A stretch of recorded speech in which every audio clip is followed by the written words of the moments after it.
Hi, I'm Carla. I will be talking about going global, a guide to global about my final project. So, what does it mean? So, it's going beyond geography. Going global is not just about travel or international trade. It's a mindset that you need to have of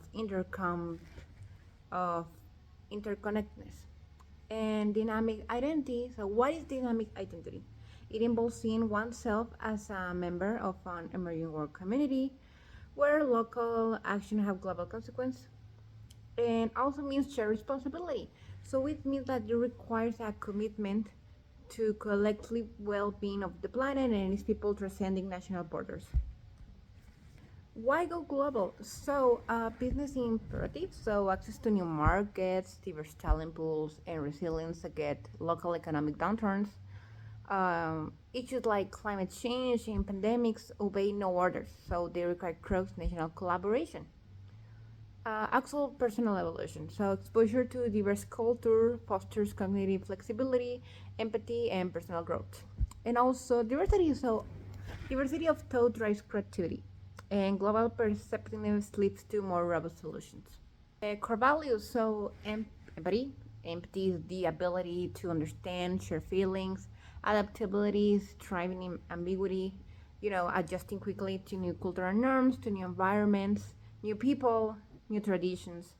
Sustainability, also making choices that protect the planet, to be eco-friendly, and justice, so advocating for equity and human rights, recognizing that freedom is universal.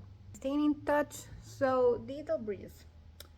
With digital bridges, leverage technology not just for news, but for genuine connection, using platforms to engage in cross-cultural dialogue. So you're not going to use it just for, keeping in touch with the news, political, which is also important, but you can also use it to engage in cultural diversities and new people, new traditions, and everything like that. Also, with the active listening, consuming global media offers diverse perspectives. So, read news sources from different continents to challenge your bias. So, it can give you different perspectives, yes, because if you read something about something that happened in India and it infuriated Indian people, you can understand, like, oh, this was rude because it meant this, because they have this history with that. So, you're going to learn a lot of things. And cultural immersion, so travel with intent.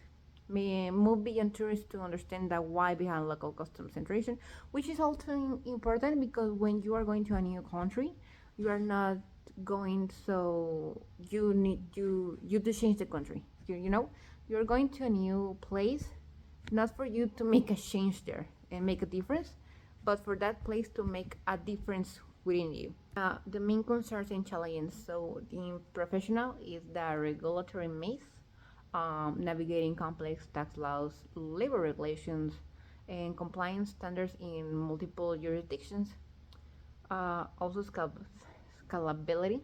So, the logistical nightmare of supply chain and maintaining quality control across vast distances.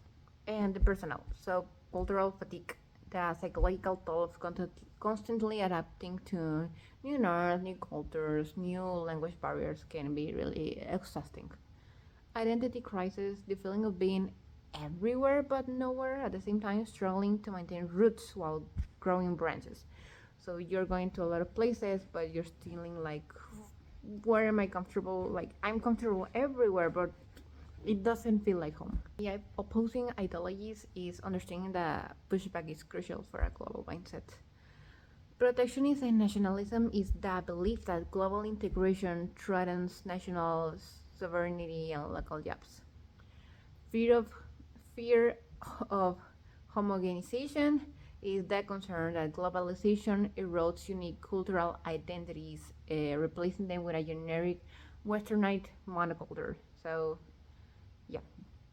And is socialism a political stance of avoiding involvement in a war affairs to focus strictly on domestic issues? Actionable step for this: educate yourself. Learn a new language, learn new cultures. Uh, you can even go online if you are Mexican and you like I don't know, some YouTubers from Spain, from France, or Italy. You can learn about their culture, starting with that. Have someone you like from another country. Consume consciously, buy fair, uh, buy fair by trade, so and support ethical global supply chains, even your local ones. Local action, global impact. So volunteer for organizations that have a global reach, like the Red Cross, La Cruz Roja, environmental NGOs, networks. So actively seek mentorship from international leaders. The balance sheet. So the pros is the expanded economic opportunities and innovation, cultural enrichment and reduced prejudice, ability to tackle planetary threats like climate pandemics, access to a wider range of goods and knowledge, and the cons, of course, risk exploiting cheaper labor markets, loss of cultural uniqueness, homogenization, increased competition for local business, and complexity in legal and financial management.